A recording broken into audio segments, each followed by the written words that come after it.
नमस्कार. ऐकू येते शेवटपर्यंत? येत आहे ना? हो, जेवलात की नाही?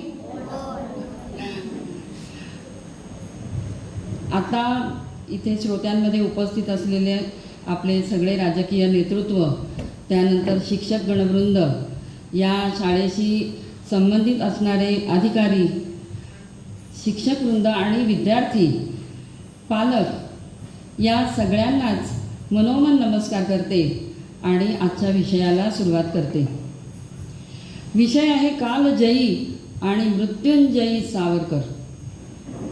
पण त्याच्या आधी आपल्याला आज तारीख कोणती आहे? काय आहे आज? लोकमान्य टिळक पुण्यतिथी. मग असा प्रश्न येतो की नाही की लोकमान्य टिळक पुण्यतिथी आहे आणि मग त्यांच्याबद्दल बोलायचं, तर मग हे सावरकरांचं काय? त्याच्याबद्दलच बोलूया. इथे शिक्षक कोण कोण आहे? जरा हात वर करता. मला सांगा तुम्ही की शिक्षकाला स्वतः मिळवलेल्या यशाचा आनंद जास्त होतो की आपल्यामुळे विद्यार्थ्यांना यश मिळालंय त्याचा आनंद जास्त होतो? विद्यार्थ्याने मिळवलेल्या, हो ना. तसंच आज सावरकर हे शिष्य होते लोकमान्य टिळकांचे आणि लोकमान्य टिळक हे त्यांचे गुरु होते. तर त्यामुळे त्या दोघांचंही स्मरण करणं आणि त्या दोघांच्याही कार्याची आठवण नुसती न करता त्यांच्याबद्दल जास्त जाणून घेणं. तुम्ही आणि मी दोघंही जण हे खूप भाग्यवान आहोत, कारण आपण स्वातंत्र्यात जन्माला आलेलो आहोत. आपल्याला माहिती नाही पारतंत्र्य म्हणजे काय होतं. नुसतं वाचून इतिहासामध्ये वाचतो आणि पारतंत्र्य होतं. प्रत्यक्षामध्ये आपण काहीही झळ सोसलेली नाही आहे.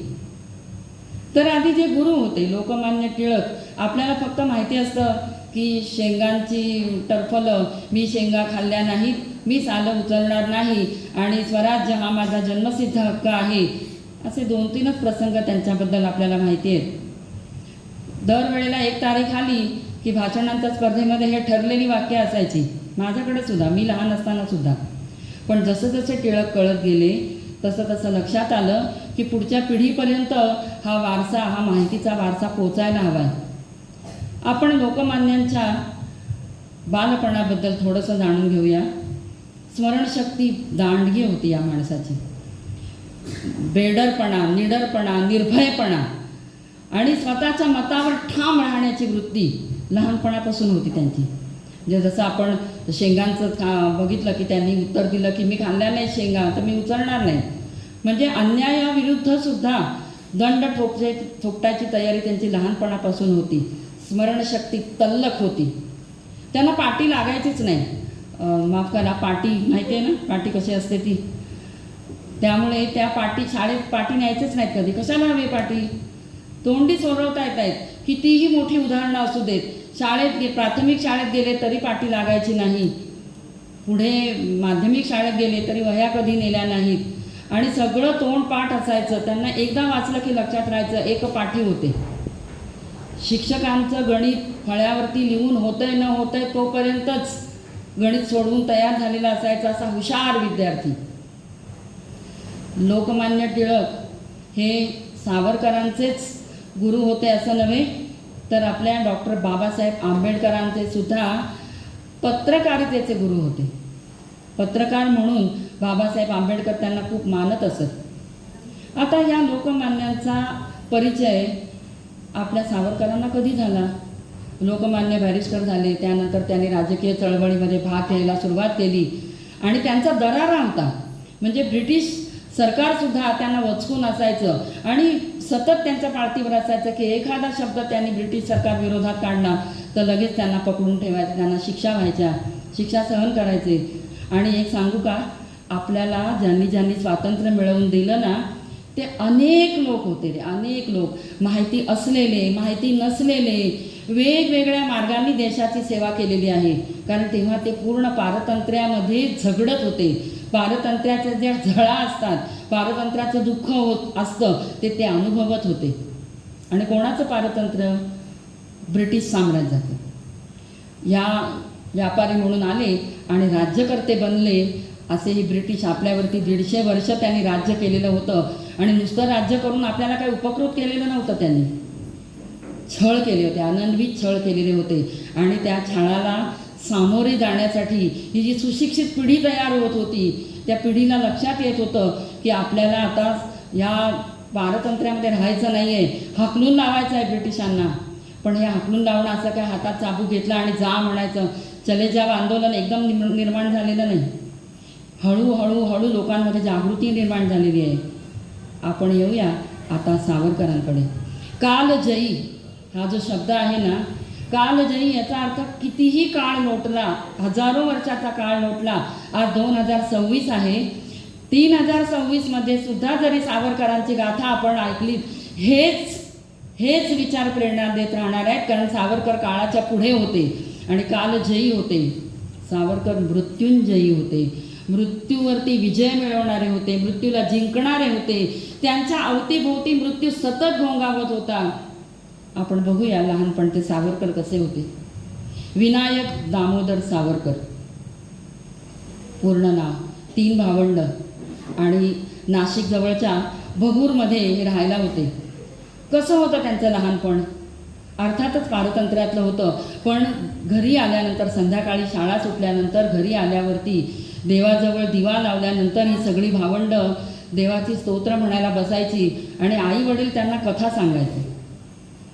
सगळी स्तोत्र म्हणून झाली की श्रीरामाच्या, श्रीकृष्णाच्या, छत्रपती शिवाजी महाराजांच्या कथा त्यांना सांगायचे.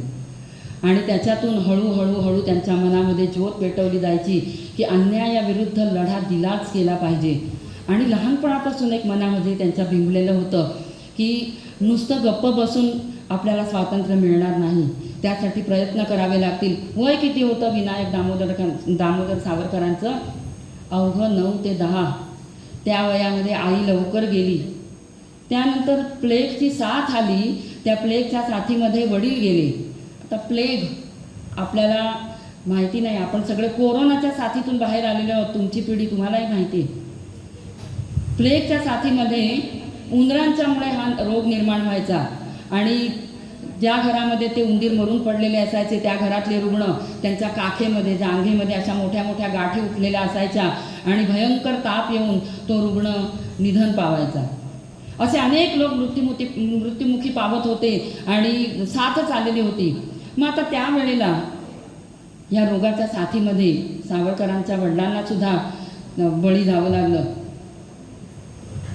त्यांच्या मोठ्या भावाने आणि त्यांच्या भाऊजाईने या छोट्या मुलांचा सांभाळ केलेला होता, बाबाजी सावरकर. त्यानंतर मी वाचनाची आवड, जे मगाशी माझी मुलाखत घेतली मुलांनी, त्या मुलांनी विचारलं तर वाचनाची आवड सावरकरांना लहानपणापासून होती. आणि कसलं वाचन? वर्तमानपत्राचं वाचन, मिळेल त्या पुस्तकाचं वाचन. आणि पुस्तकामध्ये म्हणजे ते पहिल्या पानापासून शेवटपर्यंत वाचून ते पाठ करायचं. इतिहास, भूगोल फक्त पाठ्यपुस्तकातला नव्हे तर वाचनालयात जाऊन पुस्तकं मिळवायची आणि ते वाचन करायचं. असा या विनायकाची सवय होती वाचनाची. भगूर या गावामध्ये रोजची वर्तमानपत्र नियमित येत नव्हती, दर 2-3 दिवसांनी यायची. एक दिवस बातमी अशी आली की पुण्यामध्ये चापेकर बंधूंना फाशीची शिक्षा झालेली आहे. 3 भावंडांना एकाच दिवशी एकाच वेळी चापेकर बंधूंना ही फाशीची शिक्षा झाली. कशामुळे झाली, का झाली?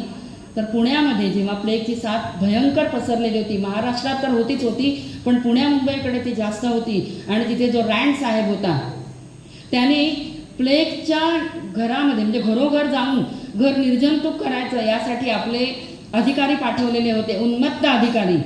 त्यांना चिरडूनच टाकायचं होतं. भारतातल्या लोकांना आपल्या टाचेखाली चिरडून ठेवायचं होतं. घरोघरी जाऊन या निर्जंतुकीकरणाच्या नावाखाली लोकांना ओढून बाहेर काढत होते, घरदारं उद्ध्वस्त करत होते, कपडे भरते, भांडी फेकाफेक करत होते, पेशंट असतील त्यांना फरफटत नेत होते आणि बायका आणि मुलींवरती बलात्कार करत होते. हे सगळं पुण्यामध्ये प्लेगच्या साथीबरोबरच हाहाकार सुरू होता. आणि त्याच वेळेला लोकमान्य टिळक हे जे वर्तमानपत्र चालवत होते, केसरी, त्यांना एका शाळेत बोलावलेलं होतं आणि तिथे चापेकर बंधू हे कलावंत बंधू होते. त्यांनी पोवाडा रचलेला होता की कसे हाल होत आहेत, प्लेगची साथ आलेली आहेत आणि हे अधिकारी कसे हाल करतात याच्यावर पोवाडा रचलेला होता. आणि त्यांनी कार्यक्रम संपल्यानंतर टिळकांकडे पाहिलं की तुम्हाला गाणं रचलं होतं, तेव्हा टिळक शांतपणे म्हणाले की या पोवाड्यामध्ये तुम्ही जे सांग, आणि 17-18 या वयोगटातले हे तीनही भावंड, मोठा भाऊ 24 वर्षाचा, त्यांनी पुण्यातल्या रँड साहेबाची हत्या केली.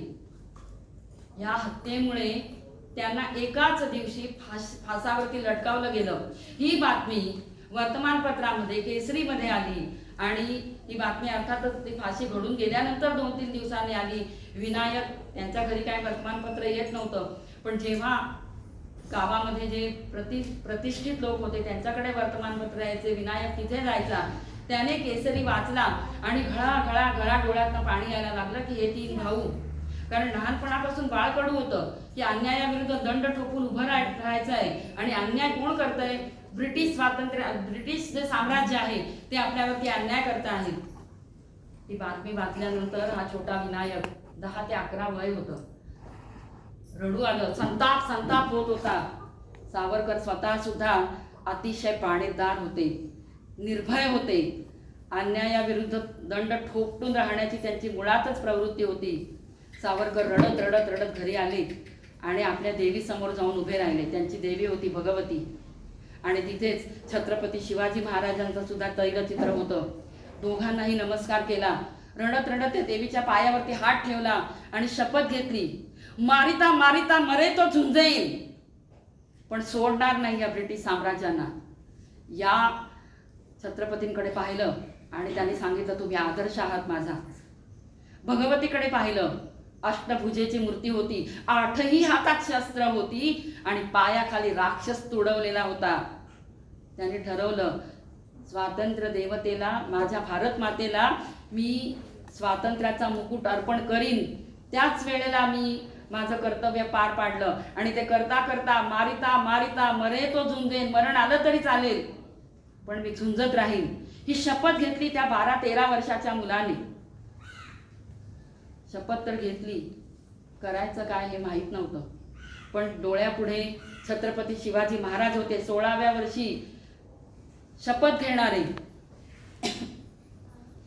आणि 16व्या वर्षी मावळ्यांना घेऊन आपली फौज उभी करणारे. विनायकाने सुद्धा आपल्या वर्गामधल्या मुलांना, शाळेमधल्या मुलांना एकत्र केलं आणि नाशिकमध्ये मित्र मेळा स्थापन केला. तर ही एवढीशी मुलं, ते आज आपल्याला लक्षात येणार नाही की आपल्या गरजा किती वाढलेल्या आहेत. त्या काळातली ही मुलं, रोजचा व्यायाम, बलदंड शरीर झालेलं होतं, रोजचा व्यायाम नियमित होता, आहार चांगला होता आणि मुख्य म्हणजे मन कणखर बनत गेलं होतं. मित्र मेळाव्यामध्ये विषय काय चालायचे?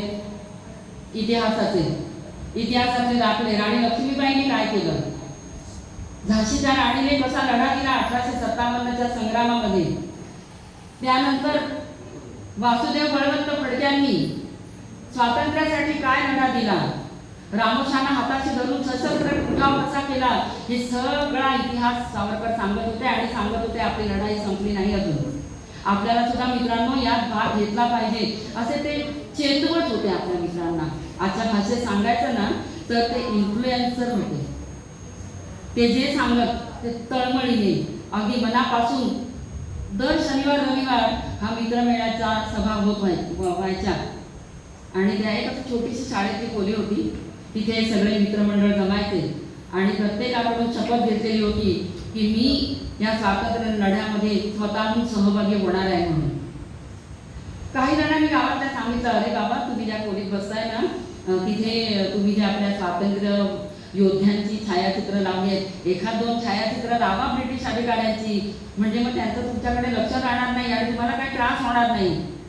सावरकर बाणेदारपणा म्हणाले, ज्यांना घालवायचं आहे त्यांची छायाचित्र मी अजिबात तिथे लावून देणार नाही. त्याच्याऐवजी आमच्या देवी देवतांची छायाचित्र लावू की त्या प्रत्येक देवतेच्या हातात शस्त्र आहे, प्रत्येक देवाच्या, आणि देवता सुद्धा आपल्या कमी नव्हत्या, देवतांच्या हातात सुद्धा शस्त्र आहे. अहिंसा ही फक्त आपली जी संवेदना आहे माणुसकीची त्यासाठी आहे, पण आपल्यावर जर कोणी वार करत असेल तर तिथे गप्प बसायचं नाही हे सावरकरांनी सांगितलं. आणि त्याच वेळेला नाशिकमध्ये सभा झालेली होती. राणी एलिझाबेथ तिचा मृत्यू झालेला होता आणि एडवर्ड हा गादीवर आलेला होता. मग इथे आपल्याकडे भारतामध्ये बरेच लोक असे होते की त्यांना आपलं दैवत मानत होते, कारण इंग्रजांनी ज्या सुधारणा आणल्या, सुधारणा म्हणजे त्यांच्या फायद्यासाठी, की त्यांनी पोस्ट खातं, त्यांनी रेल्वे सुरू केली, त्यानंतर त्यांनी शिक्षण सर्वदूर पसरवलं सगळ्या तळागाळातल्या लोकांना. पण त्यांनी ते शहाणे व्हावेत म्हणून नव्हतं दिलं. ह्या ज्या सोयी सुविधा होत्या शिक्षणाच्या, त्या सोयी सुविधा स्वतःच्या साम्राज्यासाठी, कारण एवढा मोठा भारत देश, त्याच्यावरती जर वर्चस्व गाजवायचं असेल तर इथला प्रत्येक सुशिक्षिता कारकून झाला पाहिजे, आपल्या वर्चस्वाखाली असला पाहिजे, म्हणून शिक्षण द्यायला सुरुवात केली होती. त्यामुळे बऱ्याच लोकांना वाटत होतं चांगले की हे गोरे लोक भरपूर पैसे देतात आपल्याला काय करायचंय, कोणी आला तिथे राज्य करायला. पण त्यातलं स्वातंत्र्य हा शब्द सावरकरांनी प्रत्येकापर्यंत पोहोचवायला सुरुवात केली. बोलायचं स्वातंत्र्य, प्रवास करण्याचं स्वातंत्र्य, आपल्या भावना व्यक्त करण्याचं स्वातंत्र्य, हे जेव्हा आपल्याला मिळेल तेव्हा आम्ही भारतीय स्वातंत्र्य मिळवू शकू, असं ते प्रत्येकाला सांगत होते. एडवर्ड याचा जेव्हा राज्याभिषेक झाला तेव्हा इथे त्यांचा अभिनंदनाचे ठराव व्हायला लागले. काही ठिकाणी नाशिकमध्ये सुद्धा मोठी सभा झाली आणि सगळं त्या ठराव पास झाला. तर त्या ठरावाला कोण कोण अनुकूल आहे त्याने हात वर करा असं सांगितलं. एकटे विनायक दामोदर उभे राहिले आणि ते म्हणाले, माझा या ठरावाला तीव्र निषेध आहे, तीव्र विरोध आहे, कारण ज्यांना आम्हाला घालवायचं आहे हे आमचे लोक नाही आहेत, मी त्यांना मानतच नाही, आमचे फक्त हिंदुस्थानातले फक्त भारतीय हेच आमचे लोक आहेत, मी याला राजा मानतच नाही. आणि त्यावेळेपासून त्यांचा जो पाणीदारपणा होता तो प्रकट व्हायला लागलेला होता आणि हळूहळू ब्रिटिश सरकारचं लक्ष या पोराकडे जायला लागलं होतं. पण अजूनही कचाट्यात सापडत नव्हता हा मुलगा. सावरकरांच्या बुद्धिमत्तेबद्दल, सावरकरांचं बहुआयामी व्यक्तिमत्व, लहान वयापासून 13व्या वर्षी या मुलाने शिवाजी महाराजांवरचा पाळणा रचला होता. संस्कृतमध्ये छंद वृत्त सगळं सांभाळून, त्यानंतर वाणी अशी तेजस्वी की ते बोलत असताना निखारे तडतडतायत असं वाटायचं. प्रखर वाणी, प्रखर बुद्धिमत्ता, तेजस्वी व्यक्तिमत्व. बाबासाहेब पुरंदरे त्यांनी त्यांचं वर्णन असं केलेलं आहे की सोन्याचा रस असतो ना, सोनाराच्या दुकानात असतो, त्या सोन्याचा रस कसा दिसतो तक्त तसे सावरकर दिसायचे. म्हणजे एकतर व्यायामाने बलदंड झालेलं शरीर आणि चेहऱ्यावरती जे भाव होते ते बाणेदारपणाचे, निर्भीड, मृत्यूला सुद्धा जिंकणारे, काळाला सुद्धा जिंकणारे असे भाव असायचे. आणि या सावरकरांनी मित्रमेळ्याद्वारे आपली संघटना उभारली. त्यानंतर ते पुण्याला शिकायला गेले. म्हणजे आज आपण जे मुख्य त्यांची जे आठवण काढतो ती मार्सेलिसच्या उडीमुळे काढतो. इथे कोणाला माहिती आहे मार्सेलिसची उडी त्यांची? हात वर करा फक्त. सावरकरांनी जी समुद्रामध्ये उडी घेतली, तर ही जी मार्सेलिसची उडी आहे ना, हा त्यांचा आयुष्यातला साहस बिंदू, अगदी शेवटचा बिंदू होता. त्याच्या आधी त्यांनी जी साहस केली ती आपण बघूया, कारण एकदम उडी टाकली गेलेली नाही, तयारी होत होती. पुण्याला गेले. आनंद होता की ज्यांना आपण आदर्श मानतो ते लोकमान्य टिळक आता प्रत्यक्ष भेटणार. आणि लोकमान्य टिळकांना सुद्धा हा तेजस्वी तरुण अतिशय आवडलेला होता. 17-18 वर्षाचं कोवळं वय होतं. फर्ग्युसन कॉलेजमध्ये प्रवेश घेतलेला होता BA साठी. आणि तिथे गेल्यावर सुद्धा गप्प नव्हते बसले. नाशिकचा मित्रमळे मेळा होता, तो आपल्या भावंडांच्या स्वाधीन केला आणि पुण्यामध्ये सुद्धा अभिनव भारत नावाची एक संघटना स्थापन केली. तिथेही असेच विद्यार्थी, सुशिक्षित विद्यार्थी गोळा केले. तिथे त्यांना सुद्धा स्वातंत्र्याची ज्योत त्यांच्यामध्ये पेटवत राहिली. एकदा ठरवलं की परदेशी कापड वापरायचं नाही, परदेशी कापडाची होळी करायची. लोकमान्य टिळकांनी दिवसलंच, विनायका होळी करायची म्हणतोस ती होळीच कर बरं का, शेकोटी होऊ देऊ नकोस. मग काय, हे जे सगळे अभिनव भारतमधले मित्र होते त्यांनी पुन्हा भर हिंडून कापडं गोळा करायला सुरुवात केली, परदेशी कापडं. बऱ्याच लोकांनी सांगितलं, अरे मग पोरांनो जाळता कशाला ते, घेऊन टाका गरिबांना कोणाला तरी. तेव्हा सावरकर म्हणाले, देऊन टाका म्हणजे आपल्याच देशातल्या गरिबांना ना, म्हणजे ह्याचा फायदा ब्रिटिशांना होणार आहे, तो होऊ द्यायचा नाही, आम्ही वापरणार नाही, आम्ही निषेध करतो, त्याग करतो परदेशी कापडाचा, असं म्हणून पुण्याच्या लकडी पुलावरती ह्या कापडाची होळी केली गेली. अर्थातच कॉलेजमधून काही दिवसांसाठी त्यांना काढलं गेलं. त्यांना दंड भरावा लागला त्यांच्या या उठावासाठी, बंडासाठी. 10 रुपये दंड होता त्यावेळेचा, पण खूप त्यावेळेचा 10 रुपये आकडा म्हणजे मोठा होता. पण ह्या मित्रमंडळाने सगळ्यांनी वर्गणी गोळा केली, एक एक पैसा फंड जमा केला आणि त्यांनी तो दंड तर भरलाच, उरलेले पैसे अभिनव भारतच्या कार्यासाठी वर्गणी म्हणून दिले. त्यांचं शिक्षण LLB झाले. आता पुढचं शिक्षण होतं बॅरिस्टर, वकील व्हायचं होतं, पण त्यासाठी लंडनला जायचं होतं. ते का जायचं होतं लंडनला त्यांना? तर ब्रिटिशांनी अतिशय धूर्तपणाने संपूर्ण जगामध्ये एक अफवा उठवलेली होती की काही नाही, भारतामधल्या लोकांना आवडतंय आम्ही राज्य केलेलं, हे काही नाही, आपली अडाणी लोक आहेत, ते काही कोणाला कळत नाही, त्यांच्यामध्ये जातीभेद भरपूर आहेत, एकमेकाला पाण्यात बघतात आणि ते खुश आहेत आमच्या राज्यव्यवस्थेमध्ये. जगामध्ये निरनिराळ्या देशामध्ये हे त्यांनी पसरवलेलं होतं. आणि हे जेव्हा सावरकरांना कळलं तेव्हा ते म्हणाले, आता यांचा पडदा आपण उघडायचा, यांचा पडदा टराटरा फाडायचा, यासाठी आधी आपण सुशिक्षित झालं पाहिजे. अभिनव भारतमध्ये येणाऱ्या तरुणांची संख्या वाढत होती. आता अभिनव भारत या संस्थेमध्ये येण्यासाठी काय काय अट होत्या, काय काय अटी होत्या प्रवेशाच्या. पहिली अट होती निर्व्यसनी असणं. दुसरी अट होती शरीराने बळकट असणं, म्हणजे रोजच्या रोज व्यायाम झाला पाहिजे शरीराने आणि मनाने सुद्धा कणखर, की उद्या जर पकडले गेलात स्वातंत्र्य कार्यामध्ये, तुमचे हाल झाले तर ते हाल सोचण्याची शरीराची ताकद असली पाहिजे आणि मन खच्चीकरण होता कामा नये. तिसरी अट होती इतिहास आणि भूगोल. भारतीय आणि जागतिक इतिहासाचा, भारतीय आणि जागतिक भूगोलाचा अभ्यास असणं महत्त्वाचं आहे.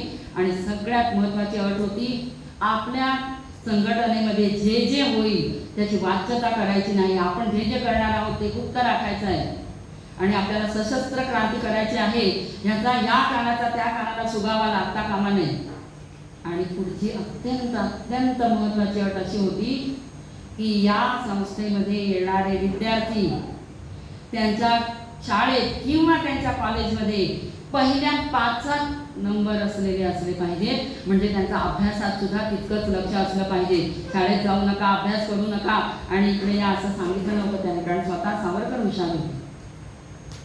अशा तऱ्हेने अभिनव भारतची स्थापना झाली आणि त्यांनी लोकमान्य टिळकांना सांगितलं की मला लंडनला जायचं आहे.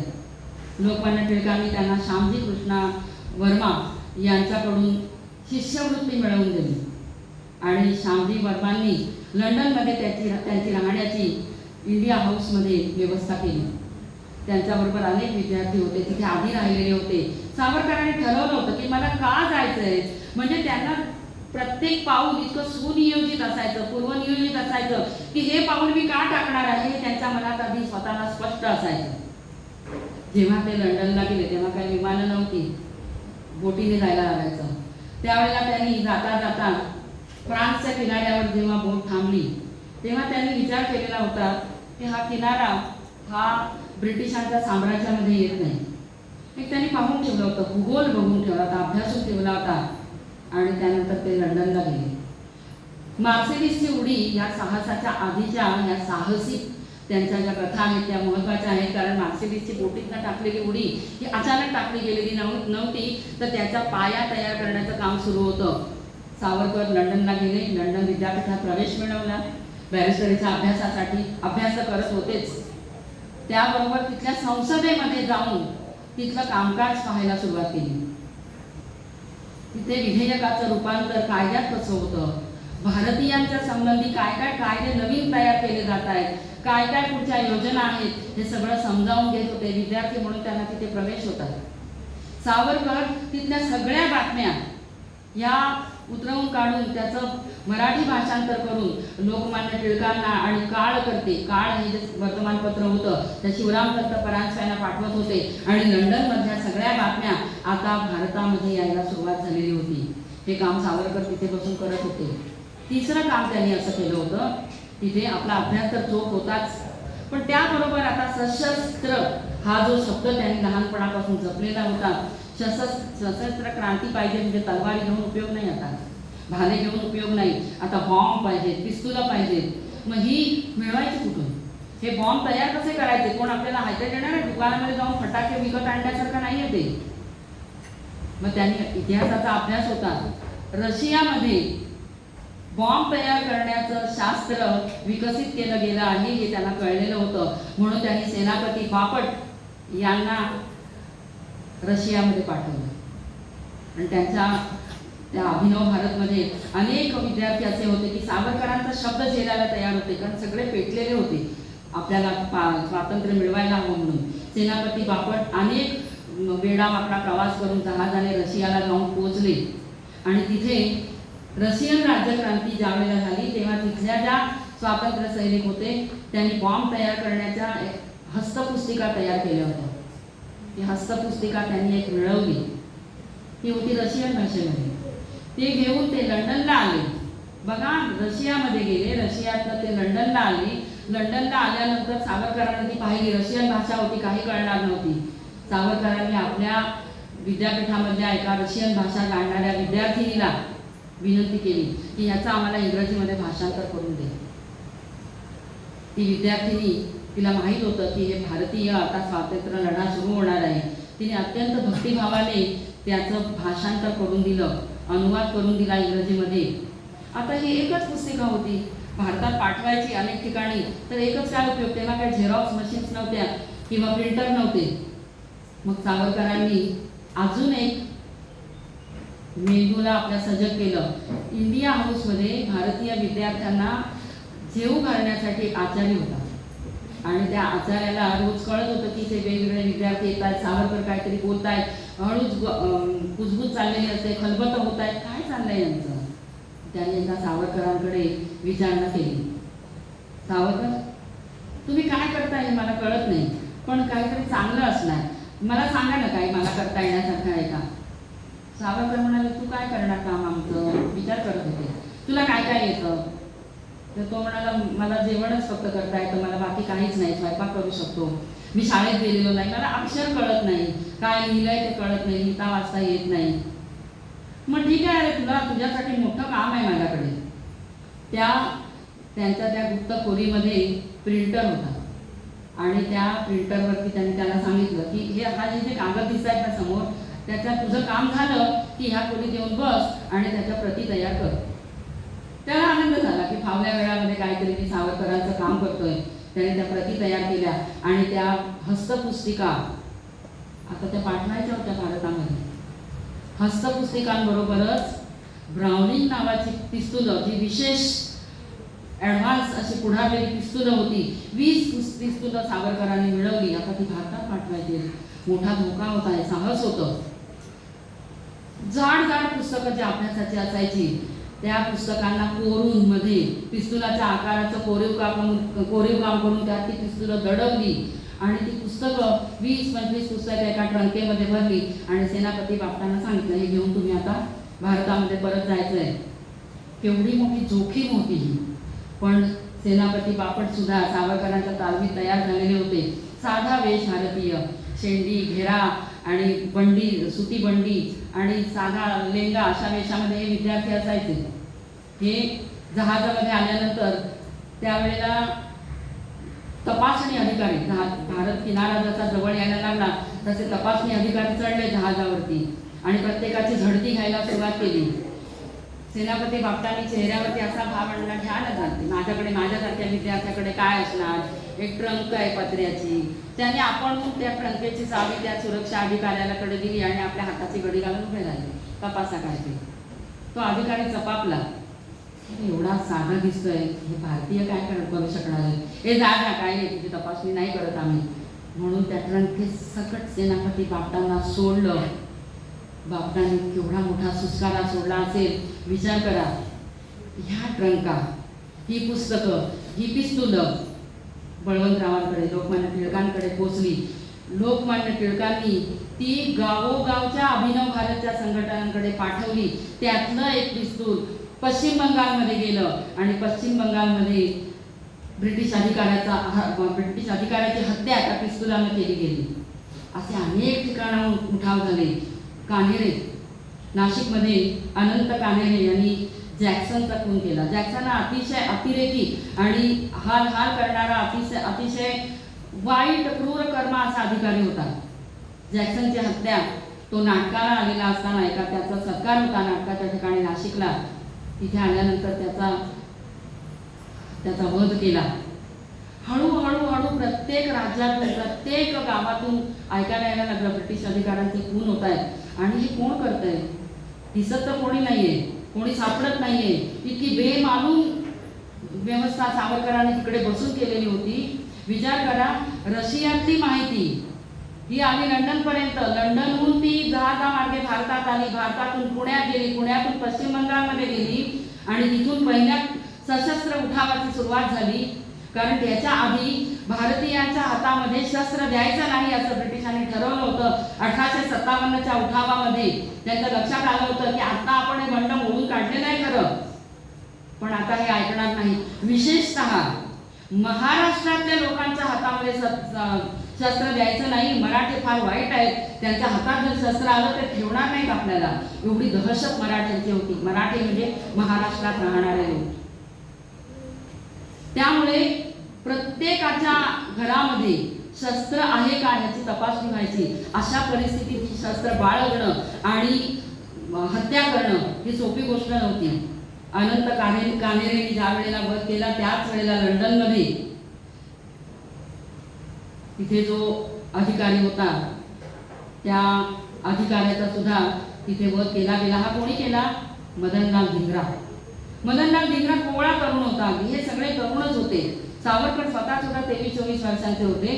त्या मदनलाल धिंगराने सांगितलं, मला तुमच्या क्रांतिकारी संघटनेमध्ये यायचंय, मला सामील करून घ्या. सावरकरांनी त्याच्याकडे आपात मस्तक बघितलं आणि विचारलं, तू काय करणार? तू किती कोवळा आहेस? अरे आमच्या मराठी नाटकांमध्ये जर कामं करशील, संगीत नाटकांमध्ये, तर तुला स्त्री पात्राची भूमिका मिळेल, इतका नाजूक आहेस. त्याने विचारलं, तुमची अट काय आहे? त्यांनी सांगितलं, चिकाटी, चिवटपणा, बेडरपणा आणि हाती घेतलेलं काम सोडायचं नाही. मदनलाल धिंगराने एक मेणबत्ती पेटवली आणि त्या मेणबत्तीवर स्वतःचा हात असा धरला. पापणी सुद्धा न हलवता हात धरलेला होता. संपूर्णपणे तळव्याची त्वचा जळून त्या मेणबत्तीवर पडली आणि मेणबत्ती विझली तरी हात बाजूला झाला नव्हता. त्यावेळेला सावरकरांना पटलं, हा मुलगा काम करणार आहे आणि त्यांनी रँडचा खून केला. त्यानंतर मग मात्र सगळे पुरावे इंग्रजांच्या हातामध्ये लागायला लागले आणि या सगळ्याच्या पाठीमागे सावरकर आहे.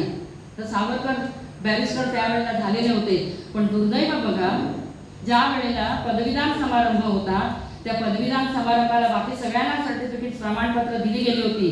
सावरकरांना उभं करून सांगितलं, तुम्हाला सर्टिफिकेट मिळेल पण एका अटीवरती, यापुढे कुठल्याही राजकीय घडामोडीत भाग घ्यायचा नाही, इंग्रजांविरुद्ध ब्रज सुद्धा काढायचा नाही. आम्ही तुम्हाला मोठ्या पगाराच्या नोकऱ्या देऊ, घरदार, गाड्या, तुम्ही म्हणाल ते बंगले म्हणाल तिथे तुम्हाला मिळेल, संपूर्ण श्रीमंती तुमच्या पायाशी लोळण घेईल. अट एकच, इंग्रजांविरुद्ध ब्रज सुद्धा काढायचा नाही.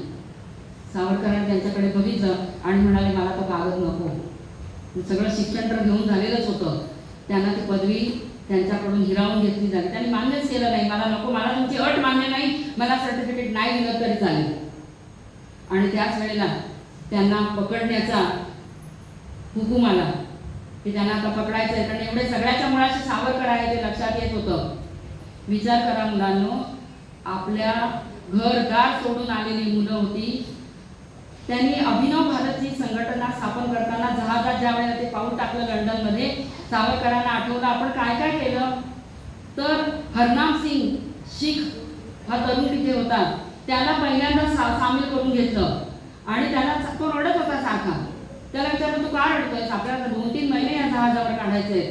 तेव्हा तो म्हणाला, मला माझ्या आईची आठवण येते, मला नाही जायचंय, मला आमच्या गावाच्या लोकांनी बळजबरीने बॅरिस्टर हो म्हणून सांगितलेलं आहे, तर त्यामुळे मला नाही जायचंय. तेव्हा त्यांनी त्याला खडसून विचारलं, अरे हरनाम, आपण संपूर्णपणाने भारतातले लोक पारतंत्र्यात आहोत. तुला एका आईची आठवण होते, पण तुझ्या आईला जी आई सांभाळते ती भारत माता, ती आज पारतंत्र्यात आहे. त्यामुळे आपण तिथे जाऊ, आपण कार्य करू आणि आपण सगळ्यांनी मिळून उठाव करू. हरनाम सिंग त्यावेळेला अभिनव भारत संघटनेमधला पहिला असा होता तरुण की जो जहाजामध्ये त्या संघटनेमध्ये पहिल्यांदा सामील झाला. त्यानंतर अजून काही संघटनेमध्ये सावरकरांना हे सगळं आठवत होतं. तो डिग्रीचा कागद समोर दिसत होता की तो आता आपल्याला मिळणार नाहीये. माणूसच होते ना रे, हाडा मासाचे.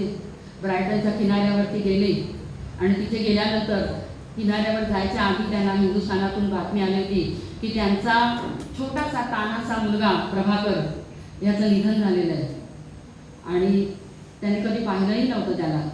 तेव्हा अगदी ओझरतं आठवत होतं. त्यांची बायको त्याला घेऊन उभी होती आणि त्या बाळाला आणि सांगितलं हा बाळाला घ्या. त्यांनी पक्क असं घेतलं आणि त्याचा पापा घेतला. डोळे मिटलेले होते. त्यांना आठवत होतं आपल्या बाळाला आपण पाहिलं सुद्धा नाहीये. त्याचा फक्त गुलाबाच्या पाकळ्यांसारखा स्पर्श आपल्या ओठाला जाणवतोय, पोटाला जाणवतोय. रडू येत होतं त्यांना. ब्रायटनच्या किनाऱ्यावरती गेले. एकतर पदवी मिळणार नव्हती. आता त्या पदवीचं त्यांना किंमतही नव्हती. पण आता आपल्याला पकडणार, आता आपल्याला आपली बरीचशी वर्ष तुरुंगामध्ये जाणार ह्याची त्यांना चाहूल लागली होती. ब्रायटनच्या समुद्र किनाऱ्यावरती गेले आणि कळवळून रडला हा माणूस त्यावेळेला की माझं आयुष्य आता इथे तुरुंगात फुकट जाणार आहे. आणि त्यावेळेला त्यांना काव्य स्फुरलं. ने मदसी ने परत मातृभूमीला सागरा प्राण तळमळला.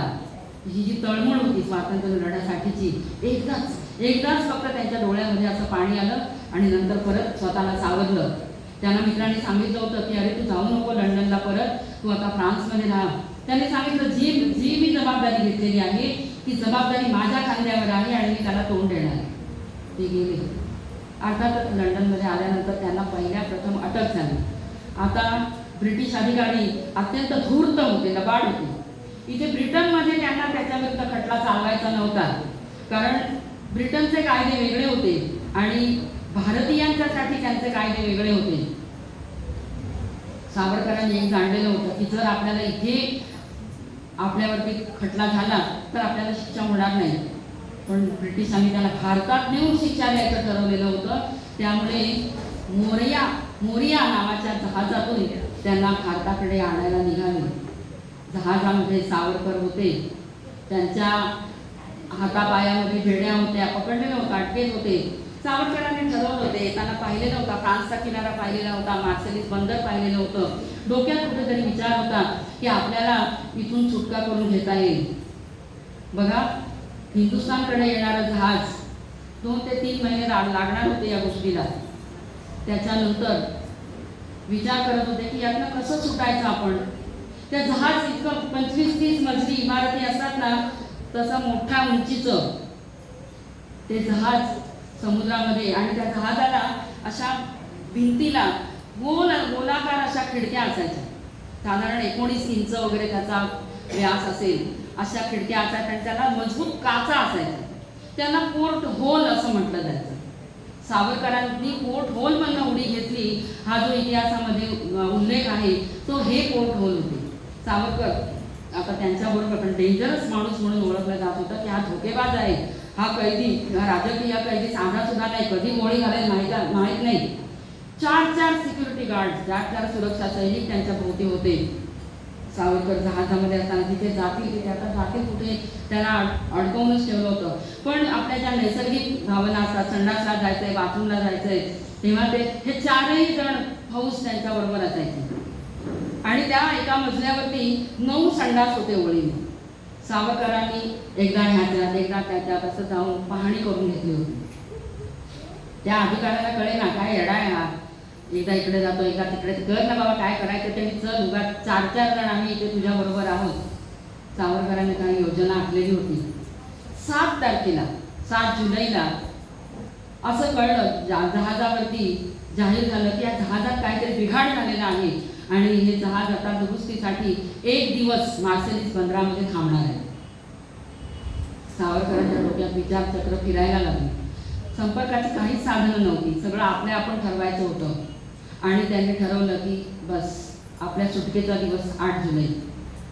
7 जुलैला रात्री मध्यरात्री डोक्यामध्ये सगळी योजना तयार झाली आणि 8 जुलैच्या पहाटे उठले. ते सगळे पहारेकरी शेजारी झोपलेले होते. उठवलं, अरे मला जायचंय, संडासला जायचंय, उठा जरा, मला बरं वाटत नाहीये. त्यांनी सांगितलं थांब रे जरा बाबा 15 मिनिटं, काय अजून उजाडलं पण नाहीये, थांब जरा. त्यांना संशय येऊ नये म्हणून 15 मिनिटं वाट बघितली सावरकरांनी. आणि त्यानंतर 15 मिनिटांनी अरे बाबा उठा आता नाही मला शक्य होत. म्हणून त्यांनी सांगितलं. आणि हे चौघेही सुरक्षा अधिकारी त्यांच्या पुढे मागे असे होते. अर्थात संडासमध्ये जाताना एकटेच असणार होते. त्यांनी सांगितलं हातातल्या बेड्या काढा, मी आतमध्ये कसा जाणार. मग त्यांनी बेड्या काढल्या आणि बाहेर उभेच होते. त्या संडासाची रचना अशी होती की आत गेल्यानंतर दार लावण्यावरती वरती एक मोठी खिडकी होती आणि त्याला हुक होत आहे. सावरकरांनी सगळ्यात प्रथम अंगातला आपला अंगरखा काढला आणि त्या हुकवर टाकला, जेणेकरून ती खिडकी झाकली जाईल, आतलं काही दिसणार नाही. आणि त्यांनी पाठीमागे वळून बघितलं. कमोडच्या पाठीमागच्या भिंती, कमोडच्या वरती मोठी जी एक पोर्ट होल होतं तिथे बघितलं. ह्याच्यातनं आपल्याला उडी मारायची. कमोडवर चढल्यानंतर व्यायाम केलेल्याची बुक्की होती. एका बुक्कीमध्ये काच फोडली. ती काच अशी प्रचंड जाड होती. काच फोडली आणि त्याचे ते तुकडे असे बारीक तुकडे, आणि हे सगळं लवकर करायचं होतं. त्यामुळे ते तुकडे काढले आणि म्हणाले आता ह्याच्यातनं आपलं डोकं बाहेर गेलं ना की आपण सगळं शरीर बाहेर काढू शकू. मग त्यांनी मोजलं की हे होल किती इंचाचं आहे आणि आपलं डोकं आणि आपलं सगळं शरीर हे किती आहे. ते म्हणते पहिल्या प्रथम त्या माझी जन्मठेपमध्ये त्यांनी लिहिलेलं आहे, पहिल्या प्रथम मी ब्राह्मण असल्याचा मला फायदा असा झाला की ते जानवं मला मेजरमेंटसाठी मिळालं. त्यांनी बघितलं, त्या खिडकीचा माप घेतलं, स्वतःच्या डोक्याचं घेतलं आणि म्हणाले आपण इथे उडी मारू शकू. तर त्या काचा होत्या फुटलेल्या, त्या काय गुदगुल्या करणार होत्या का त्यांना. त्याने डोकं आत घुसवलं त्या काचेतनं बाहेर. सगळीकडून रक्ताच्या चिळकांड्या उडाल्या, सगळ्या डोक्यात काचा घुसलेल्या होत्या. तिथूनच त्यांनी आपली मान बाहेर काढली. बाहेर बघितला, अथांग सागर पसरलेला होता आणि दूरवर फ्रान्सचा किनारा दिसत होता. हा किनारा एकदा गाठला की आपण भारतात पोहोचलोच म्हणून समजा. त्यांनी सगळं शरीर असं मांजर कसं छोट्याशा जागेतनं स्वतःला सोडवत बाहेर घेतं, संपूर्ण शरीर सोलवटून निघालेलं होतं. रक्ताचे ओघळ वाहत होते. बाहेर आले, बाहेरच्या जहाजाच्या भिंतीला असा हाताचा आधार दिला आणि सगळं शरीर आता बाहेर झोपून द्यायचंय या विचाराने हाताचा दाब दिला आणि स्वातंत्र्य देवतेचा विजय असो, वंदे मातरम असं जोरात ओरडत उडी मारली समुद्रामध्ये. मगर असू शकणार होती, मोठे खडक असू शकणार होते, पण सावरकरांनी उडी मारली. सगळं पाणी लाल लाल झालेलं होतं. आता पाण्याच्या प्रवाहाच्या खालून पोहत जायचं होतं, कारण तिथल्या अधिकाऱ्यांना संशय आलेला होता. बराच वेळ झाला हा बाहेर येत नाही, हा आहे कुठे, ह्याच्या चपला बाहेर दिसत आहेत. त्यांनी दार फोडलं, आत गेलं तर ती सगळं तावदानं फुटलेली होती, रक्ताचे ओघळ होते. अरे कैदी पळाला म्हणून सगळीकडे बोंबाबोंब झाली जहाजावरती. आणि गन घेतलेले लोक नावेमध्ये बसले. छोट्या छोट्या होड्यांमधून सावरकरांचा पाठलाग व्हायला लागला. सावरकर पुढे निशस्त्र होते, रक्ताने थपथपलेले होते, रक्ताचे ओघळ, त्यात खारट पाणी. आणि हे सगळं पाणी झोंबत एकच ध्यास होता, मला तो किनारा गाठायचा आहे, मला इथे सडत राहून चालणार नाही, मला भारताला स्वातंत्र्य द्यायचंय. मनातल्या मनात स्वातंत्र्य देवतेचा जप करत करत हात मारत होते. फ्रान्सचा किनारा समोर दिसला. जेटी होती, ती जेटी अशी उंच होती, ती चढून जायची होती, त्याला शेवाळ लागलेलं होतं. सावरकरांनी त्या कसे चढले असतील मला कल्पना सुद्धा करता येत नाही. ते शेवाळलेल्या भिंतीवरून घोरपडीसारखे चिकटत त्यांनी जेटीवर उडी मारली. तिथे त्यांचा सुरक्षा सैनिक होता फ्रान्सचा.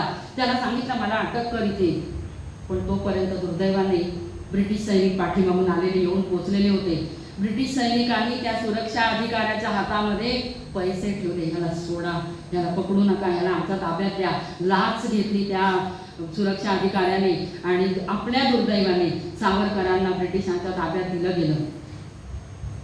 सावरकरांना त्याच बोटीतून पिंजऱ्यात कोंडून त्याच बोटीतून पुन्हा भारताकडे आणायला निघाले. पण ही जी मार्सेलिसची उडी होती ना सावरकरांची, जागतिक परिणाम झालेले होते. एकतर त्या सुरक्षा अधिकाऱ्याला, फ्रान्सच्या सुरक्षा अधिकाऱ्याला बडतर्फ केलं गेलं, कारण त्यांनी फ्रान्सच्या किनाऱ्यावरच्या एका कैद्याला, जो कैदी ब्रिटिशांचा नव्हता, त्याने कोणताही गुन्हा फ्रान्सच्या भूमीवर केला नव्हता, हे सगळं ज्ञान सावरकरांनी मिळवलेलं होतं आपल्या वकिलीच्या अभ्यासामध्ये, की हे कायदे, भारताचे कायदे आणि ब्रिटिशांचे कायदे वेगळे आहेत. एकदा आपण फ्रान्सच्या किनाऱ्यावर गेलो की हा जो जागतिक कायदा आहे त्याच्यात आपल्याला कोणतीही शिक्षा होऊ देणार नाही, त्याची त्यांना खात्री होती. पण दुर्दैव त्यामुळे आणि त्या घटनेनंतर जागतिक पडसाद उमटले की भारतामध्ये लोक असंतुष्ट आहेत, लोक उठाव करायला लागलेले आहेत आणि ब्रिटिश सरकार अनन्वित हा अत्याचार करत आहे. त्यामुळे एक परिणाम असा झाला त्या उडीचा, म्हणजे आपल्या दुर्दैवाने, पण तरी सुद्धा एक परिणाम असा झाला, फ्रान्समध्ये संपूर्ण राजवट बदलली. त्या सुरक्षा अधिकाऱ्याला बडतर्फ केलं गेलं, त्याला राजीनामा द्यायला लागला आणि त्याने लाच घेतली म्हणून संरक्षण मंत्र्याचा राजीनामा घेतला गेला. संरक्षण मंत्र्यांनी लक्ष दिलं नाही म्हणून तेव्हाच्या पंतप्रधानांना राजीनामा द्यावा लागला. संपूर्ण जागतिक राजकारणावरती पडसाद उमटले, पण ते उमटले, भारतावरती त्याचा परिणाम काय झाला तर आमचा स्वातंत्र्य सैनिक रक्तबंबाळ अवस्थेत आणि अतिशय दुबळ्या अवस्थेमध्ये त्यांना असं ठेवलेलं होतं आणि त्यांच्या गळ्यामध्ये बिल्ला होता, डेंजरस असा बिल्ला टांगलेला होता की हा माणूस, आणि त्यांना कुठल्या अवस्थेमध्ये गळ्यामध्ये लोखंडी कडं, हातामध्ये साखळ्या, लोखंडी साखळ्या सोन्याच्या नव्हत्या, पायात बेड्या, कमरेला बेड्या, आणि त्याला पिंजऱ्यात कोंडून भारतामध्ये आणलं गेलं. खटला चालवला, खटला ठरलेलाच होता निर्णय, 50 वर्ष काळ्या पाण्याची शिक्षा आणि तीही अंदमानामध्ये. पुन्हा अंदमानाच्या बोटीत जाण्यासाठी निघाले, एकदा फक्त घरच्यांची भेट होण्यासाठी म्हणून. त्यावेळेला अभिनव भारतच्या चळवळीमध्ये त्यांचा मोठा भाऊ पकडला गेला होता, तोही तुरुंगात होता आणि बायकोला भेटायला परवानगी दिली. वहिनी तिथे आल्या, कोवळी पोर 20-22 वर्षाची, डोळ्यात किती स्वप्न असतील की आपला नवरा बॅरिस्टरी शिकायला गेलाय, आल्यानंतर केवढी मोठी आपल्याला संपत्ती मिळणार आहे किंवा चांगलं जीवन जगायला मिळणार आहे, केवढी स्वप्न असतील त्या कोवळ्या पोरीच्या डोक्यामध्ये. पण समोर बघितला तो कैद्याच्या वेशामधला आपला नवरा, सगळीकडनं बेड्या आहेत, गळ्यामध्ये कडं आहे आणि चेहऱ्यावर हसू आहे. ठरवलं होतं दोघा नवरा बायकोनी की आपल्या डोळ्यातलं पाणी दिसू द्यायचं नाही, पण समोर जेव्हा बेड्या खळखळवीत नवरा आला, त्या पोरीचा बांध फुटला रे. हमसून हमसून रडू आलं. सावरकर पण माणूसच होते, पण सावरकर कणखर माणूस होते. त्यांनी तिच्याकडे पाठ फिरवली आणि तिला म्हणाले, रडू नकोस अगं, काटक्या काटक्या गोळा करून संसार तर चिमण्या पाखरांचा सुद्धा होतो, आपण माणसं आहोत. आपलं एकट्याचं घरचं जर उद्ध्वस्त झालं तर हिंदुस्थानामधली हजारो घरटी सुरक्षित राहणार आहे, त्यासाठी आपल्याला निवडलं गेलेलं आहे, रडू नकोस. ती मुलगी ही डोळ्याचं पाणी पुसत पुसत निघून गेली. सावरकर तिला पाठ टाकून आपल्या बोटीत चढले की आता अंदमानात जायचं होतं आणि अंदमान म्हणजे काळं पाणी म्हणजे तिरडीच ती. इथे एकदा चढवलं आणि 50 वर्षांची शिक्षा होती ती, साधी सोपी नव्हती. 27-28 वर्षाचा मुलगा जेव्हा सुटेल त्यावेळेला तो 78 वर्षांचा असणार होता. एवढं बहुमोल आयुष्य हे फुकट जाणार होतं, पण सावरकरांनी ठरवलं होतं की असं फुकट जाऊ द्यायचं नाही. अंदमानात गेल्यानंतर आज आपल्याला कळणार नाही रे त्यांनी काय काय भोगलं तिथे. अंदमानात गेल्यानंतर तिथे जो जेलर होता बारी, त्याने चिडवायला सुरुवात केली, काय सावरकर आता इथून कुठे जाणार, तिथे मारे उडी मारली, 50 वर्ष आता मारा या कोठडीतच. अंदमानच्या कोठडीत त्यांना ढकलता तेव्हा सावरकरांनी बेड्या घातलेल्या असताना सुद्धा असे हात वरती केले, स्वातंत्र्य देवतेचा जयघोष केला आणि त्याला सांगितलं, काय बारी, कुठल्या स्वप्नात आहात, 50 वर्ष, अरे तुमचं सरकार आमच्या भारतामध्ये पुढची 10 वर्ष सुद्धा टिकणार नाहीये, 50 काय म्हणतोस, मी सुटणार त्याच्या आधी. जबरदस्त आशावाद. तर तिथे गेल्यानंतर काय त्यांना कोणी सुखाने राहू दिलं नव्हतं. कैदी, राजकीय कैदी असून सुद्धा त्यांना ज्या शिक्षा होत होत्या, अंगावरती आपल्या काटा उभा राहील अशा शिक्षा त्यांनी भोगलेल्या आहेत. कोलू फिरवत होते, कोलू म्हणजे घाणा तेलाचा. आपल्याला माहिती आहे की आपण इथे नारळाच्या प्रदेशातले लोक आहोत. एक नारळ सोलताना आपली काय हाताची अवस्था होते, तिथे ढिगाने हजारोनी नारळ रोज सोलायला लागायचे हाताने. त्याच्यानंतर तेल काढायला लागायचं आणि त्या कोलूला म्हणजे ते फिरवताना तेल घाण्याभोवती बैल नाही, हे राजकीय कैदी, हे कैदी तिथे. आणि कैदी म्हणजे सगळेच होते, राजकीयच होते असं नाही, तिथे खून बलात्कार केलेले, दरोडे घातलेले सुद्धा होते. सगळ्यांमध्ये सावरकर आहे. ठरलेलं तेल जर गाळलं गेलं नाही तर दंडाबंडीची शिक्षा होती. भिंतीलकट त्यांना उभं केलं जायचं, दोन्ही काखांमधून मोठा दंडा असा घातला जायचा आणि त्यांना तिथे एका कडीमध्ये बांधलं जायचं. 2-3 दिवसाच्या शिक्षा होत्या. 3 दिवस 7 दिवस अशा शिक्षा असायच्या. मलमूत्र विसर्जन तिथेच करायचं, खाणं नाही, पिणं नाही, काही नाही. 3 दिवसानंतर बाबा मी तुम्ही सांगाल तेवढं तेल काढतो अशी त्यांनी माफी मागितली की परत त्याला सोडायचं आणि कामाला झुंपायचं. 3-4 दिवस तो तिथे होता म्हणून त्याची गय केली जायची नाही. आजारी पडला, बेशुद्ध पडला की टाकून द्यायचे, शुद्धीवर येईल तेव्हा येईल. सावरकर त्याही अवस्थेमध्ये विचार करत होते की आपण कसं बाहेर पडायचं? त्याही अवस्थेमध्ये विनायक दामोदर सावरकरांनी साक्षरतेचा वर्ग त्या तुरुंगामध्ये सुरू केला होता. तिथे जे दरोडेखोर होते, बलात्कार होते त्यांच्यासाठी. त्याच्यानंतर त्यांच्या कोठडीची अवस्था काय होती? सगळीकडून उंच उंच भिंती, एक झरोका फक्त, आणि तिथे फक्त सकाळी सोडलं जायचं कैद्यांना. त्यांना आंघोळ म्हणजे 3 मग दिले जायचे असे छोटे. त्या 3 मग मध्ये त्यांनी आंघोळ पण करायची, शारीरिक स्वच्छता करायची, कपडे पण त्यांनी त्याच्यात धुवायचे. ते त्यांनी स्वच्छता करायची आणि त्यांना पुन्हा कोठडीत आणून जेवणासाठी फक्त ताटली सरकवली जायची.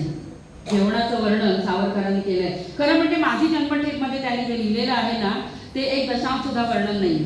ते असं म्हणतात त्या पुस्तकात, मला हे लिहायचं नव्हतं, कारण उद्याची माझी ही जी पिढी आहे त्यांना जर आपल्या देशासाठी काही करावंसं वाटलं तर या शिक्षेने ते बिचकून जातील. पण लोकांनी सांगितलं होतं, तुम्ही काय काय सुचलं ते सांगा. सावरकरांनी जेवणाचं वर्णन केलं. आज आपण सगळेजण आपण जेवणात नखरे करतो, मला हे आवडत नाही, मला ते आवडत नाही.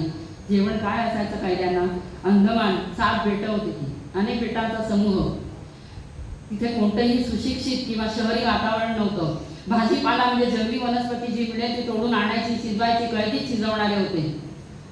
आणि तिथे जळवा खूप होत्या. जळू नावाचा जो कीटक असतो तो जखमेवरती, आपल्या अंगावरती जर चिकटला, संपूर्ण रक्त शोषल्याशिवाय तो येत नाही. त्याचं जेव्हा तो रक्त खाऊन होईल, तो टपटपीत होईल, तेव्हा ते आपण खाली पडत. ते ह्या कैद्यांच्या पायावर ठिकठिकाणी, कारण त्यांची हाफ पॅन्ट असायची कैद्यांच्या वेशामध्ये, पायावर ठिकठिकाणी जळवा लागलेल्या असायच्या.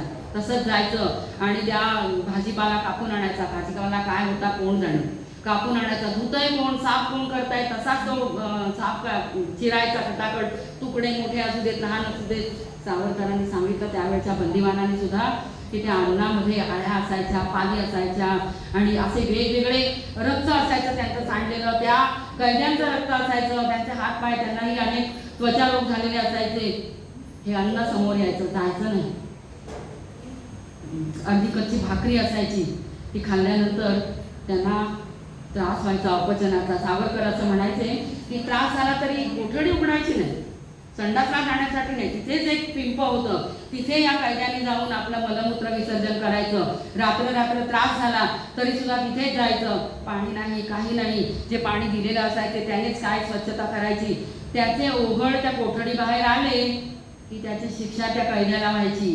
की काय रात्रभर घाण केलीस. त्या कैद्याच्याच अंगावरचा गणवेश काढून त्या कैद्याला ते पुसायला लावायचे, तोच अंगात घालायला लावायचे. जेव्हा त्याची आंघोळीची वेळ येईल त्यावेळेला मला सांगा, सावरकरांनी कुठल्या एका जातीसाठी हे केलं होतं का नाही? आपल्या देशासाठी केलं होतं, कुठल्या जातीसाठी धर्मासाठी नव्हतं केलं. आपला देश स्वतंत्र व्हायला पाहिजे हे सगळे हाल अपेक्षा आपल्या स्वातंत्र्य सैनिकांनी भोगलेले आहेत. आणि त्यानंतर त्याही अवस्थेमध्ये सावरकर कलाप्रेमी होते, कलावंत होते, कवी होते, साहित्यिक होते. त्यांनी त्याही अवस्थेमध्ये हातापायात बेड्या, गळ्यामध्ये ते कड असताना हातातला तो कडीचा जो खिळा असतो तो खिळा घेऊन भिंतीवरती कमला नावाचं काव्य लिहिलं होतं. ते लिहायचं, त्याच्या ओळी लिहायच्या, त्या पाठ करायच्या, परत खरडून काढायच्या, भिंत होती तशी करायची, पुसायची, पुन्हा नव्याने लिहायचं. 6000 ओळींचं कमला नावाचं काव्य सावरकरांनी तुरुंगात असताना लिहिलं. आज 6 ओळी लिहून दाखवा आणि त्या पाठ करून दाखवा. त्यानंतर जवळजवळ 13-14 वर्षांनी जेव्हा ते हिंदुस्थानात आले त्यावेळेला आठवून त्यांनी ते लिहिलं. स्मरणशक्ती बघा काय तल्लख असेल. त्यानंतर दुसरं महायुद्ध सुरू झालं आणि ब्रिटिशांना आता हे आवरेना अंदमानामधला पसारा. तेव्हा त्यांनी कैद्यांना भारतात पाठवायला सुरुवात केली. त्याच्यामध्ये सावरकरांचा नंबर होता. सावरकरांना काही कोणी त्यांनी माफी मागून नाही त्यांना सोडलेलं, त्यांनी दयेचा अर्ज करून नाही सोडलेलं. त्यांना नाईलाज झाला म्हणून अंदमानातनं बाहेर काढलं गेलं आणि त्यांना भारतामध्ये आणलं गेलं. तिथे आणल्यानंतर वेगवेगळ्या तुरुंगातनं रवानगी होत होत रत्नागिरीला आणलं. रत्नागिरीच्या थिबा पॅलेसमध्ये त्यांना कोठडीत ठेवलं गेलं. 2.5 वर्ष ते तिथे होते आणि त्यानंतर नजर कैदेत. सावरकरांना ज्या वेळेला तुमच्यासारखे विद्यार्थी भेटायला गेले त्यांनी विचारलं, आम्हाला तुमच्या त्या उडीबद्दल सांगा. सावरकर म्हणाले, ती उडी विसरलात तरी चालेल, पण मी जे रत्नागिरीत येऊन काम केलेलं आहे ना ते विसरू नका मित्रांनो. त्यांनी काय केलं होतं म्हणजे ज्या वेळेला इंग्रजांनी त्याच्याकडनं लिहून घेतलं होतं, हा माफीनामा नव्हता. माफीनामा नव्हता, माफी मागितली नव्हती, त्यांनी कबूल केलं होतं की मी राजकीय क्षेत्रात हस्तक्षेप करणार नाही, सामाजिक क्षेत्रात करणार नाही असं म्हटलं नव्हतं, सामाजिक सुधारणा करणार नाही असं म्हटलं नव्हतं. सावरकरांनी रत्नागिरीमध्ये राहून जे जातीभेद उच्चाटनाचं कार्य केलेलं आहे 100 वर्षांपूर्वी, ते अतिशय महत्वाचं आहे. सावरकर जन्माने ब्राह्मण होते. ब्राह्मण वर्गाचा खूप मोठा विरोध त्यांना पत्करावा लागलेला होता. तिथे गेल्यानंतर त्यांनी आपल्या पंक्तीला सगळ्या जातीतले लोक बसवलेले होते, सहभोजन केलेलं होतं. लोक सांगायचे, त्यांना ते आपला मित्र मानायचे. लोक सांगायचे, अहो आम्हाला देवळात जाऊ देत नाही तो. तेव्हा ते म्हणायचे, कशाला हवं वेगळं देऊळ, तुम्हाला त्या देवळातच कशाला जायचंय, आपण देऊळ निर्माण करूया. म्हणून रत्नागिरीचं पतित पावन मंदिर, ज्याच्यासाठी जागा दिली भागोजी कीर या उदार व्यक्तीने, ते सावरकर चांगलं काम करतायत, तिथे पतित पावन मंदिर बांधलं गेलं. पतित पावन मंदिर सावरकर बांधतायत, सगळे लोक आतमध्ये जाणार आहेत. ब्राह्मण तयार होईना कोणी मंत्र म्हणायला. सावरकर म्हणाले, अरे मी ब्राह्मणच आहे, मला पाठ आहेत सगळे मंत्र. सावरकरांनी मंत्र म्हटलं आणि एका दलिताच्या हस्ते मूर्तीची प्रतिष्ठापना केली. सहभोजन घडवून आणलं.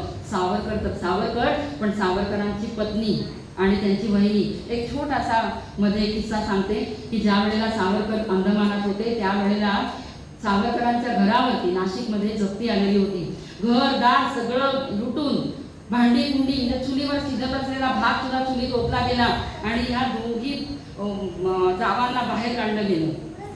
हिंडत काळाराम मंदिराच्या इथे आल्या आणि कवी गोविंद नावाचे तिथे कवी म्हणजे भिक्षेकरी होते, ते कविता रचायचे आणि त्यांनी आपण भिक्षा मागितलेली, कोणी मुठभर अन्न कोणी पैसा दिला की या दोघी जावांना ते द्यायचे आणि त्याच्यावर त्यांची गुजराण चालायची.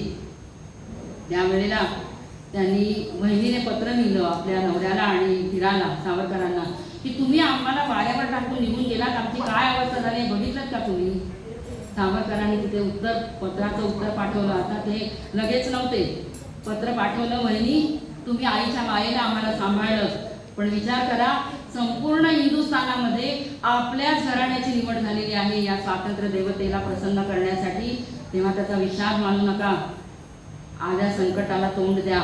या दोघी बायका सुद्धा तितक्याच निर्भीड होत्या, घराच्या माहेरच्या चांगल्या गडगंज होत्या, तरी सुद्धा आपल्या नवऱ्याने घेतलेलं व्रत, ही घेतले व्रतना आम्ही अंधतेने, असं आपल्या नवऱ्याच्या पाठोपाठ त्यांना फरफटत जेव्हा रस्त्यावर आणलं तेव्हा त्यांच्या हातातल्या बांगड्या, हिरव्या बांगड्या फुटलेल्या होत्या.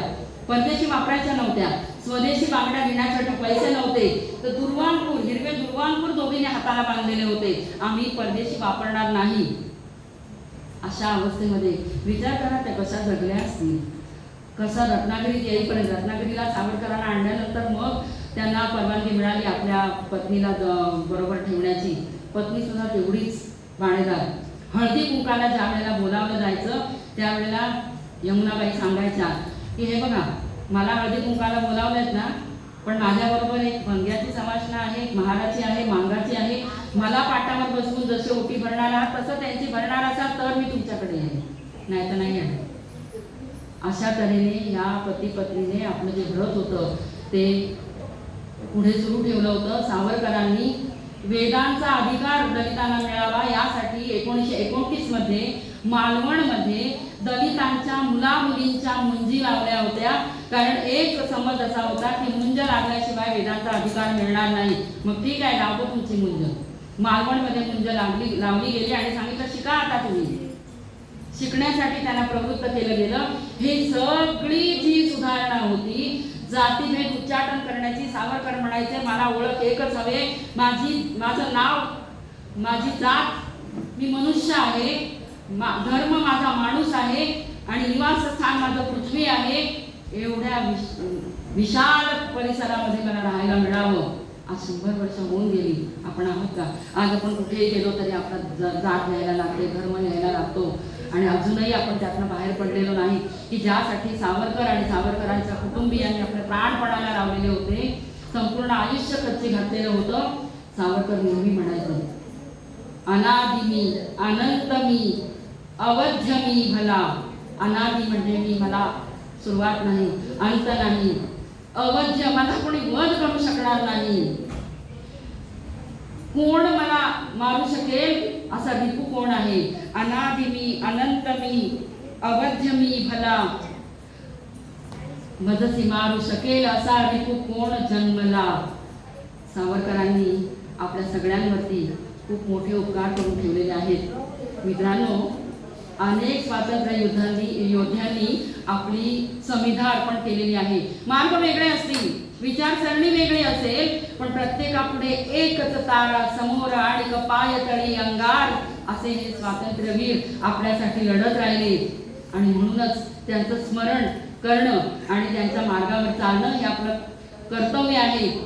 एका कंठाने सगळ्यांनी जयघोष करायचा आहे. आपलं स्थान, आपली प्रतिष्ठा आणि आपण कोण आहोत हे सगळं विसरून फक्त भारत माता डोळ्यासमोर आणा आणि हे सगळे स्वातंत्र्य वेगाने समोर आणा आणि म्हणा, वंदे वंदे